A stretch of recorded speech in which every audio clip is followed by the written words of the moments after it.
మాట్లాడతాం. జై భీమ్. గట్టిగా మీరు కూడా జై భీమ్ చెప్పాలి. ఉట్టినే చూస్తారు నాకు వస్తాం. థ్యాంక్ యూ అన్న. నేను మాట్లాడేది ఏం లేదు.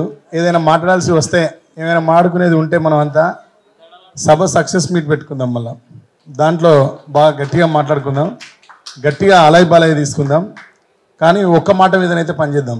ఈసారికి ఒకటే మాట మీద పనిచేస్తాం. కృష్ణన్న ఒక్కడే, కృష్ణన్న మాట ఒకటే, మనందరి మాట కూడా ఒక్కటిగానే, మన గమ్యం ఒకటిగానే పనిచేద్దాం. ఇంతవరకైతే ఇప్పుడు చెప్పగలను. తర్వాత ఒక రిక్వెస్ట్ ఏంటంటే, ఇక్కడికి మన మేధావి, కవి, రచయిత అన్న పసునూరి అన్నని ఒకటే ఒక రిక్వెస్ట్ చేస్తున్నా. మీరు రచయితలందరినీ ఏకం చేసి ఒక మీట్ జరపాలి అన్న. ఇది తమ్ముడిగా నా రిక్వెస్ట్ అంతే.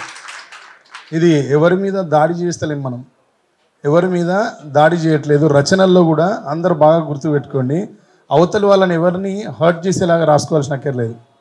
మనకు ఒక నేపథ్యం ఉన్నది, మన నేపథ్యంలో అనేకమైన పద్యం ఉన్నది. ఆ పద్యం మీద మనందరికీ చాలా మంచి అవగాహన ఉన్నది. మనం రాయగలిగితే కృష్ణన్న భగవద్గీత అంతా రాయొచ్చు, రామాయణం అంతా రాయొచ్చు, బైబుల్ అంతా రాయొచ్చు, భారతదేశం అంతా రాయొచ్చు, కులం అంతా రాయొచ్చు, గుణం అంతా రాయొచ్చు. ఎవరిని హర్ట్ చేయొద్దు మన రచనలు. మనం రేపు ఇప్పుడు తెలంగాణ ఆంధ్ర విడిపోయిన తర్వాత కూడా ఆంధ్ర వాళ్ళు మనం కలిసే ఉంటున్నాం. రేపు పొద్దున ఈరోజు మనం విడిపోతాం, రేపు అందరం కలిసి ఉంటాం. మన లక్ష్యం విడిపోవడం, ఇంతవరకే. మన బాణం ఎక్కడ దిగినా విడిపోవడం అనే మాట దగ్గరే దిగాలి. ఇదే టార్గెట్ చేయండి. ఎవరిని మనం వ్యక్తిగతంగా టార్గెట్ చేయొద్దు.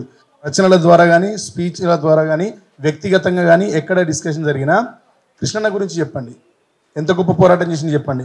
మమ్మల్ని మొన్న ఒక మాట అడిగితే నాకు చాలా బాధ అనిపించింది. ఇన్నేళ్ళు నీ అమ్మ కళ్ళు మూసుకొని ఉన్నాం అయిందనిపించింది.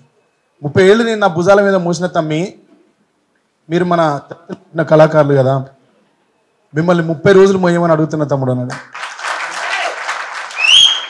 డెఫినెట్గా అన్న, నువ్వు నడిచినంత దూరం మోస్తూనే ఉంటావు. అందరికీ ధన్యవాదాలు.